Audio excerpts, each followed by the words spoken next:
How's it going, everybody? Back here tonight to do a show. I haven't done one in a while, but obviously there's been some major news in the sporting world this week. In Major League Baseball, 3 managers out of a job and a general manager in a span of 5 days. Unbelievable news, and probably baseball's biggest scandal since maybe the Black Sox in the 1910s of last century. I think this is bigger than Pete Rose, bigger than steroids. But joining me tonight, as he did at the end of the Red Sox season, is Matt McCarthy from 98.5 The Sports Hub and the Hardcore Baseball Podcast. Matt, thanks for joining me, first of all, and second of all, just give us some initial thoughts. Yeah, I mean, this has been shocking, and, we all knew this was coming. Like, it's shocking to a certain extent. Like, we all read the Athletic report. We all knew that this was going on. Even in the 2018 ALCS, like, it was kind of the worst-kept secret in baseball, right? Like, everybody knew watching that series, like, well, the Red Sox and the Astros are both trying to prevent each other from stealing signs. And, like, the Astros being kind of a shady, dirty organization really was the worst-kept secret in baseball. But just the way it's blown up in the last 2 days, and the penalties, were honestly astonishing. I'm very happy with them. I was calling for this. I really wanted Rob Manfred in baseball to come down hard on the Astros. I didn't think they'd do this, so I'm pleasantly surprised. But, there seems to be a new development every day. It's the Astros penalties, and then it's the Cora thing, and then Cora's gone, and then Beltran's gone. And then you've got the buzzer thing coming out, which is just, it's crazy. It keeps getting busier, and just every single day there's something new. And how about this, Cam? This is shocking. This is NFL Conference Championship week, and all we're doing is talking about baseball. I forgot that the conference championship games were on Sunday. Now, the Patriots, sucking against the Titans 2 weeks ago and being, just a gigantic disappointment this year, I guess kind of makes me forget. But, this baseball thing, you're right. I mean, it's the biggest story I can remember in baseball, probably since, the Mitchell report came out. As you said, it's on the short list of, one of the great scandals in the history of the game. Nothing's throwing the World Series, but, you're talking about the outcome of 2 World Series here. This is, you can't state enough how big a week for baseball this has been and how big a story this is. And you know what? It doesn't feel like it's done yet. It's crazy stuff, Cam. It really is. So, Matt, I'll start with a basic question. Did AJ Hinch, Alex Cora, and Carlos Beltran all deserve to get fired? Yes, they all did. And the Beltran one is a little different because he wasn't a manager, and he wasn't even suspended by baseball, so, the Mets were kind of put between a rock and a hard place. But, you don't need to be associated with this. And it's does Carlos Beltran deserve the benefit of the doubt? No. I mean, we all know that he was one of the big, masterminds behind that. Again, go back to the Athletic report a few months ago from Drellick and Rosenthal. And by the way, I mean, major props to these guys. They've blown the cover on one of the biggest stories in baseball in a long time. So, major props to them. But, yeah, they all got what they deserved. Does Alex Cora totally deserve to be branded as, the face of all of this? No. I mean, AJ Hinch and Jeff Luhnow and the people in the Astros organization, I really feel tried to pin some of this on Cora, on Beltran, the guys who aren't in the organization, in an attempt for self-preservation. So you can call them out for being the frauds and really the cowards that they are, trying to save their own skins, which, didn't work out. But, I mean, Cora doesn't really deserve, sympathy for this or anything. I mean, he was a major part of it. He deserved what was coming to him. I mean, this is, it's huge. It really is. Matt, I think you hit it perfectly. I mean, this is conference championship week in the NFL, and for the first time since 2010, the Patriots aren't in it, which is probably what's distracted us. But it's unbelievable that Major League Baseball is leading storylines on every channel and every network. And so Jared Carrabis of Barstool Sports has actually said this could be a good story for baseball because they're getting so much attention nationally, which has really not been the case unless there's been a fight or in the World Series for the last decade. Yeah, I think it's a good story for baseball. A, because people are talking about it. There is no such thing as bad publicity, right? So I mean that's good. But just for the overall health of the sport, Cam, the reason why I wanted baseball to come down so hard on the Astros, on AJ Hinch, on Jeff Luhnow, on Alex Cora, on anybody in the orbit of this thing. The reason I wanted baseball to come down so hard, and as I've been calling it, go nuclear on everybody involved, is this hurts pace of play. Pace of play is the biggest threat to the national pastime. It's one of the many reasons why baseball is no longer the most popular sport in the country, and right now is easily a distant third because the games are taking too long. what's one of the reasons the games are taking too long? Because when there's no runners on base, the catcher's putting down 17 sets of signs because he knows the Astros have some dude out there in center field filming the signs, and they've got guys in the dugout in the hallway banging on trash cans. You know, so like it's slowing the game down. It's had a massive negative impact on pace of play. So this is good for baseball. You know, like, in short, it's a black eye on the sport, and you never, ever, ever want the competitive balance of your World Series, you know, come into question, and that's certainly a bad thing. But in the long run, Cam, this week will be good for baseball. A, because people are interested and they're engaged and they're talking about it, which goes to show you that they still care. And B, it's going to help the sport be a healthier sport in the long run. This has been a really good week for baseball, despite the problems that this has unveiled. Absolutely, and from another national standpoint, Matt, the Dodgers, who lost these two World Series to the Astros and to the Red Sox, the teams accused of doing this. If you were Andrew Friedman or if you were Dave Roberts, do you feel cheated? I absolutely feel cheated if I wasn't doing the same thing. You know, like, and the question is, were they doing the same thing? I mean, there is an element to this, Cam, and I know, like, maybe this comes across as like Homer Red Sox fan, and I mean, sure, I guess I probably am, but everybody else is doing this. But this isn't like I'm a Patriots fan and I'm saying that everybody else was taping signs too. Like, we all know how rampant this problem is in baseball. So, like, sure, the Astros are at the forefront of it. They're probably the most aggressive. You know, if the buzzer thing is true, and who knows if it is or not, like, is every team putting buzzers on players' shoulders? No, probably not. But is every team doing something of the like to use cameras and use, you know, electronics to steal signs or to code signs? Is everybody else, you know, going to some lengths against the rules to steal signs? Probably, yes. But if the Astros are just doing it kind of on a minimal basis, like, yeah, I feel totally cheated. I feel screwed, absolutely. Like, why wouldn't you? You know, in the end, does it have much of an impact? I don't know, maybe in a game or two, sure. And if you lose a 7-game series, you probably feel cheated. But was that the reason why the Astros, you know, lit up Yu Darvish in Game 7 at Dodger Stadium? Like, no, probably not. But did something come into play in Game 5 in that series? Yeah, maybe. Like, if I'm the Dodgers and I wasn't doing anything, and again, I'd actually assume that they were, if I'm the Dodgers, yeah, I feel screwed, absolutely. And if I'm a Dodgers fan or anybody associated with that organization, I mean, I'm saying, hold on, this happened to me in back-to-back World Series? You know, what the hell, man? Absolutely. And, Matt, you've been consistent with this. I remember talking to you when you were filling in on the radio on Black Friday and asked you, do you feel Cora should be suspended? And you said absolutely. Do you feel Hinch and Cora should be banned for life like Pete Rose? No, I do not feel that any of this rises to a ban for life. I mean, I think really the only thing that rises to a ban for life for baseball is throwing the World Series, throwing games, or gambling on baseball. Stuff that truly affects the integrity of the game. And don't get me wrong, like, this affects the competitive balance, it affects the integrity.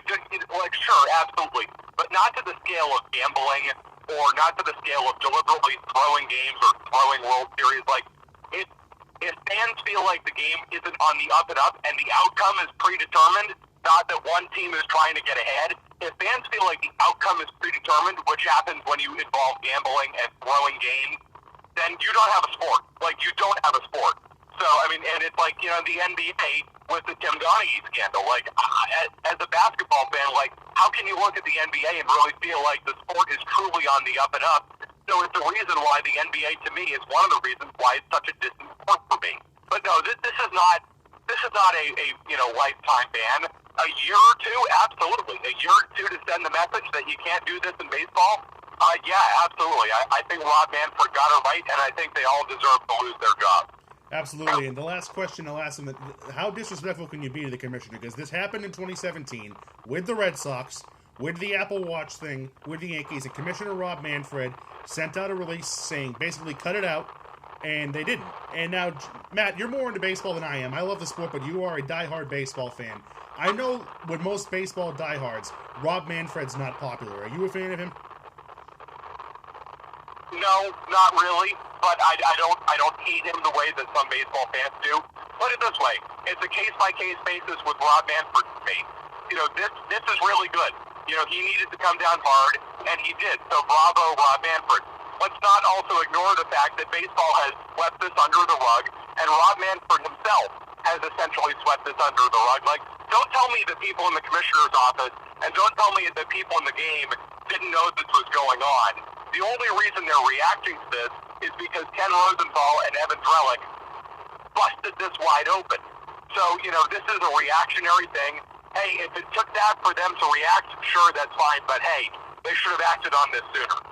Absolutely. Let's get to a local standpoint here from the Red Sox, obviously. And Matt, what a difference 365 days makes. This time, a year ago, the Red Sox are on top of the world. They have a great young roster. Mookie Betts, the reigning league MVP. 3 Cy Young winners in their rotation. They look like they are on top of the world with a great young manager in Alex Cora, Hall of Fame executive in David Dombrowski, and a year later, it's completely fallen apart. It's one of the fastest falls I can remember in sports. And, Alex Cora in particular, you want to talk about a guy who was the toast of baseball, just 15 months ago, Cam? Absolutely. And now he's the face of cheating in baseball, and, who knows what his future is in the sport. It's honestly astonishing. And we spent a lot of the 2019 season talking about, the fall that the Red Sox were experiencing and where they were going in the future, and how the future was uncertain, and how, this was really just a crash and burn for the franchise from a baseball perspective. But, Alex Cora, outside of, the Aaron Hernandez category, which is, such a completely different story, can you think of a recent figure in Boston sports who has seen such a fall from grace so quickly than Alex Cora? It's astonishing to me, Cam. No, and it's unbelievable. Go ahead. It's astonishing. It is unbelievable because just this time, a bilingual, the first minority manager in Red Sox history. He comes in the first year he's here. They win 108 games. He completely turns around the careers of Xander Bogaerts, Rafael Devers, Mookie Betts, Eduardo Rodriguez. He looks like he had the complete control of this team. Last year was a down year, but none of us were calling for his job, and here we are a year later. And as you said, he is the face of this scandal. That statement the other day from Commissioner Manfred had his name all over it. It was more his name than it was Hinch or Lubnow or Beltran or any of them. And he was the face of this. As Tony Maserati said 2 days ago, he's Lee Harvey Cora. He's the fall guy. Yeah. No, he totally is the fall guy, and part of that is deserved because I believe it that he was highly involved and he's one of the major driving forces behind it. But AJ Hinch, come on, you act like, oh, I didn't like it, but I didn't tell him to stop it. But I did destroy a few monitors. What are we doing? It's you're just trying to save your own ass, AJ Hinch. You knew this was going on, you supported it, you endorsed it because it helped you win baseball games. And Jeff Luhnow acting like there's nothing going on, and in his statement, which is the most Nixonian statement I've seen from a sports figure, I am not a cheater. And then he goes on to blame the bench coach and lower level employees. What a fraud, what a coward, what a hack all of those guys are. Because, they knew exactly what was going on. And they pinned it on the people who weren't in the organization anymore. They tried to pin it on Cora. They tried to pin it on Beltran. And again, Cora and Beltran were involved. It wasn't like they were innocent in all this. They were clearly highly involved. But, Hinch and Luhnow just trying to save their own asses, I just find to be embarrassing and disgusting. And it didn't save their jobs, and they've been banned for a year, and, it's going to affect them moving forward. But they should be getting more criticism than they've got. Absolutely. At the end of the day, AJ Hinch was Alex Cora's boss. If he went to Alex Cora and said, cut the crap, stop it, he is Alex Cora's boss. Cora has no choice. 100%. So to act like, oh, I had no control over the whole situation, AJ Hinch, that's just embarrassing. I think we all knew, people around baseball talk about Jeff Luhnow being a massive jerk and just overall, not a good person. And you can see the culture that organization's had, and I think a lot of it came from Luhnow. You look at the Brandon Thompson thing, not to make excuses for the Cardinals, but, people in the Cardinals organization really dislike Jeff Luhnow. So they disliked him so much that it drove them to break federal laws, and they've got their scouting director sitting in federal prison right now for hacking the Astros. Because they dislike Jeff Luhnow so much. And obviously, that's like the most underreported and underdiscussed like scandal in sports history. The fact that the Cardinals literally have guys in their front office sitting in federal prison right now for hacking into the Astros, which is the craziest story that nobody's ever talked about. But like that organization was so despicable and so detestable. And we all knew that Ludo was one of the reasons why. But man, AJ Hinch, I mean, what a fraud that guy is too. Absolutely, Matt. I mean, for AJ Hinch to act like he had no control over this, like he was not the man in charge, was just absolutely despicable. Now, again, from a Red Sox point of view, Wednesday afternoon, team ownership and Chief Baseball Officer Chaim Bloom addressed the media, really don't say anything. In typical Red Sox fashion, John Henry opens his mouth and the situation gets worse. Yeah, and poor Chaim Bloom, like this guy, you know, you think you get a good job, like, oh, I'm going to be the general manager of the Red Sox, that's great. Like, look at the mess this guy's walked into. Like, you think if he could, would he go back to Tampa right now? Like, this poor guy, unbelievable. Yeah, I mean, what a joke. What a joke for the Red Sox to come out and say, well, don't reserve, you know, like, reserve judgment on this. Reserve judgment. You just fired this guy for being involved in one of the biggest scandals of recent memory in baseball, but, oh, we're all supposed to reserve judgment? You know, if you're going to come out and say reserve judgment, then why did you just fire this guy? You know, totally ridiculous. Like, it would have been ridiculous had they kept him and said, well, let's reserve judgment, but at least you do have that, like, whole, hey, innocent until proven guilty thing. We're going to stand by our guy. We're going to stand by our man until the findings come out. Like, at least you can fall back on that, and we all want to crush them for that. But to say, oh, you know, reserve judgment on this, and let's wait and see. Let's wait and see. You just fired the guy. So what's it supposed to be? Like, come on. It was so fraudulent and just it was gross. It really was. It was, and Matt, you hit on it. Chaim Bloom must be sitting in his house right now, thinking to himself, "What have I done?" He comes from the Tampa Bay Rays, a poor, low-market team. He comes to the Red Sox thinking he can spend money. He can't. The team won't let him spend a dime. He's got the league MVP refusing to sign here, and he can't trade him because he's getting no good offers. The owner tells him to cut payroll, and he can't because Dave Dombrowski gave out so many poor contracts. And now, a month before pitchers and catchers report, he has to find a new manager. He thinks he's probably made a huge mistake. Yes, and speaking, you mentioned Dave Dombrowski. You want to talk about the ultimate winner this week? Holy crap, Dave Dombrowski, the luckiest firing in the history of baseball. Think of it, Cam. Like, Dave Dombrowski was the general manager for a team in 2017 that was caught with the Apple Watches, was caught stealing signs, a different manager, different operation, different organization. They get caught. Dave Dombrowski comes out and is really flippant about sign stealing. It's like how sign stealing, whatever. The next year he brings in a new manager. Now they're accused of stealing signs. You've got back-to-back teams, different managers, but Dave Dombrowski would have been the constant. Dave Dombrowski would have been the president of baseball operations for two of the three teams essentially at the center of this whole sign-stealing scandal in baseball. He would have been absolutely annihilated and obliterated by Rob Manfred in Major League Baseball if he still had a job. This week, nobody's talking about Dave Dombrowski. This guy's on his island somewhere. He's kicking back. He's laying low. What a winner. Dave Dombrowski, what a winner. Getting fired in the middle of a Patriots game. We all thought was like this crappy thing. No, Dave Dombrowski, he has it made right now, Cam. Matt, quickly here, I'll talk. Who skated more this week, Dave Dombrowski or Bill O'Brien? Bill O'Brien, at least in Houston, right? Like, and I can't say I was listening to like the Houston sports radio, but Bill O'Brien probably got a half day of criticism, and then the Astros got hit with these unprecedented penalties. Yeah, Bill O'Brien's a big winner too. Like, he and Dave Dombrowski are popping open a bottle of champagne right now. They've probably got cocaine and strippers all over the place because they're having one hell of a party because they are the winners this week. Absolutely, Matt. Now, in terms of the Red Sox on the field, we expect there's a chance that they're going to lose draft picks here for what's already a depleted farm system. Do you think this either forces them to absolutely trade Mookie Betts, or for good PR, do you have to keep Mookie Betts now? You know, it's interesting. You mentioned the good PR standpoint. The Red Sox are very PR conscious. Maybe in some ways this almost helps them keep Mookie Betts. But I actually think that these two situations are really independent of one another, Cam. And I know people have really tried to draw the comparisons and draw the connections this week. But I just think if they could have traded Mookie Betts, he probably would have been gone by now. And when I say could have traded Mookie Betts, like, I'm sure they could unload him for nothing, but that's not really worth it.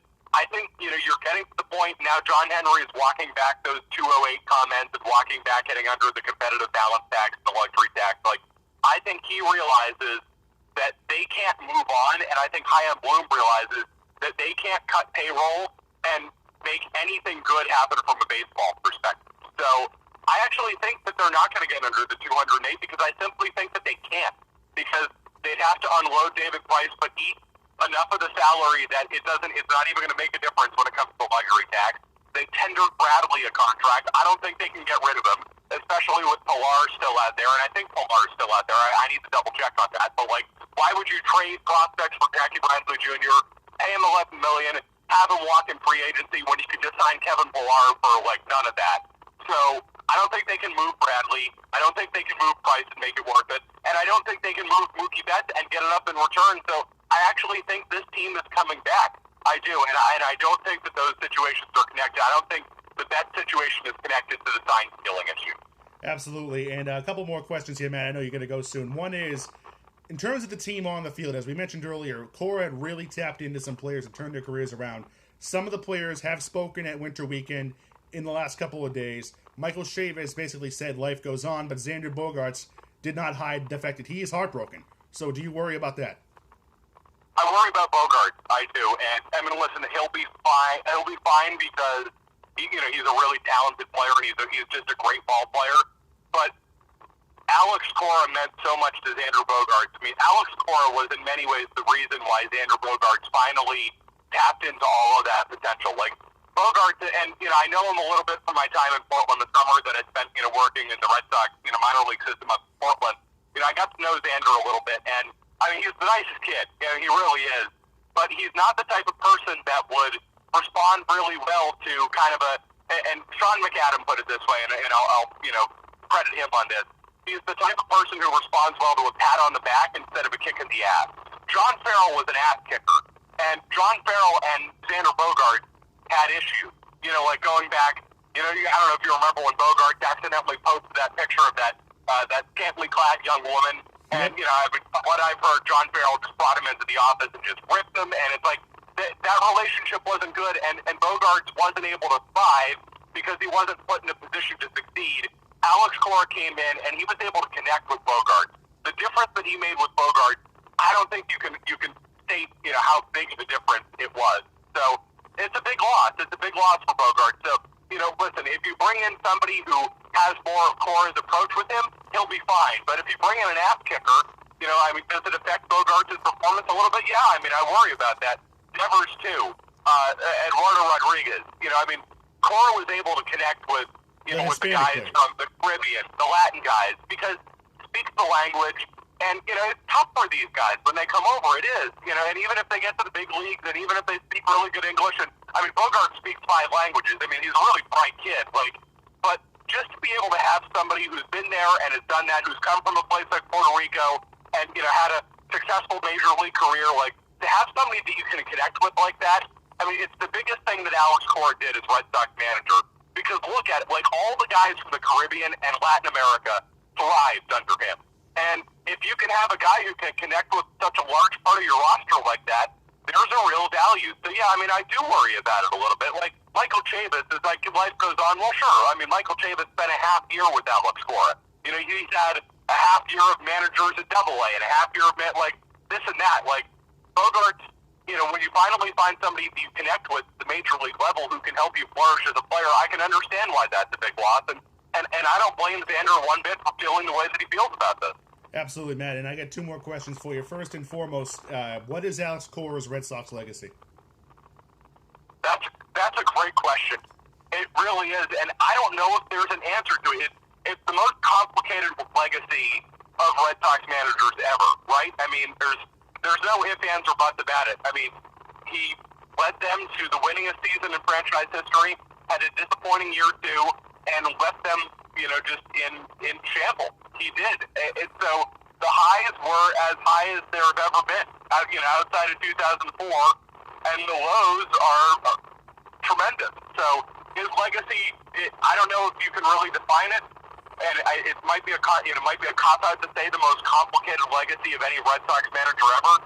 but I feel like that's how it truly is. The most complicated legacy of anybody in the long history of people who manage the Red Sox. I think the average length of tenure for a Red Sox manager is something like 2.5 to 3 years.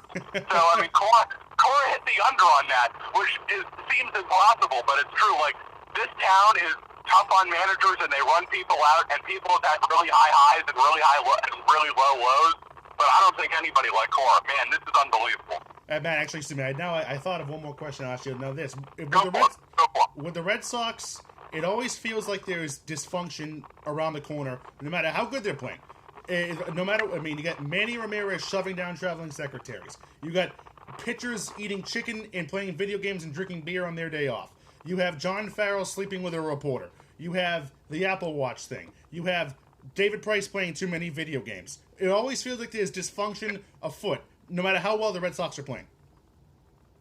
It starts at the top, and it starts with ownership, and it starts with the culture that you establish. And this isn't just for sports, Cam. It's for any business, like, ever. Like, think about your job. Think about anybody's job. Like, culture starts at the top. And you have to look at John Henry, Tom Warner, Sam Kennedy, everybody involved with the Red Sox organization, and you have to say, hello, like, all of this stuff has happened under your watch. It's been the wildest, 15, 16, 17, 18 years for this ownership group. They win a World Series. You would think that no ownership group could do wrong after winning one World Series, let alone 4. But I mean, you had the greatest general manager in the history of the franchise, the guy who finally built a winner, leaves in a gorilla suit, for Christ's sake. Like, the greatest manager in your history, you basically shame on the way out and just, like, drag him through the mud. What, because, you had a bad final month of his tenure? Like, it's crazy. Then you bring in Bobby Valentine, you have last place finishes, you have first place finishes, you win a World Series, then you crash back down to earth. Like, the highs are amazing, and the lows are just unbelievable. Like, just the volatility of this franchise under John Henry and Tom Warner and Sam Kennedy and Larry Lucchino is nuts, Cam. It's crazy. It's true. And, Matt, the final question I have for you is this. Now, as much as this horrible as this is, there is going to be a season to be played. Life will move forward. The Red Sox are still, in terms of talent, I'd say a top 5 team in baseball. Do you think this galvanizes them? Do you think they rally together and they are out to win? Or do you think this splits them apart? I hope it galvanizes them, and I think there's an opportunity for it to galvanize them because there's still a lot of guys from that 2018 team. But I don't know if this Red Sox team has that makeup. In 2018 they were kind of a front-running team. And think about it, 17 and 16 they were kind of a front-running team, and they get to the World Series or they get to the playoffs, and they run into good teams, and there you go, that's it, it's over. And I mean, not to discredit anything in 2018, but they never trailed in a series. Check that. They trailed to the Astros 1-0. But and sure, when they needed to play well, when they needed to bounce back, they did. But they lost 3 games in October, so it's like they never played like a true backs against the wall game. Does this team have that in their makeup? I don't know. And who's the next manager? Is it somebody who's going to be able to rally the troops? That's a really good question, too. So I think it's too early to say, but, I mean, this isn't like the Patriots. Like, anytime a scandal hits the Patriots, you're like, oh, well, this will just galvanize them, whatever. They'll go on to win the Super Bowl. Like, this isn't that. This is the Red Sox we're talking about. So I'm not sold. I don't rule it out, but I'm not sold. That's for sure. Thank you. There you go, Matt. And so, Matt, thank you for joining me tonight. That's where we're going to end it. Again, an unbelievable scandal has rocked Major League Baseball, and Alex Cora, a year after looking like he was on top of the world, is out of a job. So thank you for joining me tonight. I'll be back sometime in a couple weeks to preview the Red Sox season and recap the Super Bowl. Thank you for joining me. Have a good night.